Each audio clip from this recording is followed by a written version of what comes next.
Dajjal, qu'est-ce qu'il va venir et qu'est-ce qu'il va faire? Dajjal, il va venir dans un village, il va ordonner au ciel de pleuvoir et le ciel va pleuvoir. Si ça, c'est pas la plus grande avancée technologique que l'humanité connaîtra à ce moment-là, il n'y a pas d'avancée, ça n'existe pas alors.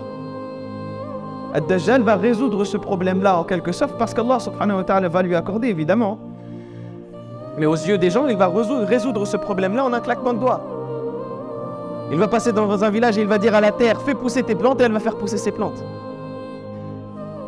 Il va passer dans un village et il va leur dire, croyez en moi, je suis votre Dieu.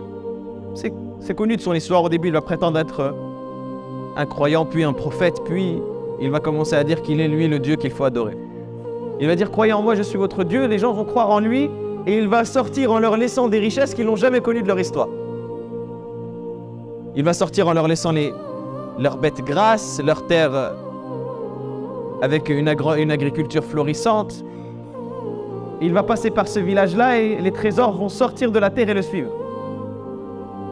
Il va rentrer dans un village et il va leur dire, croyez en moi, ils vont refuser, ils vont dire, notre Seigneur est Allah.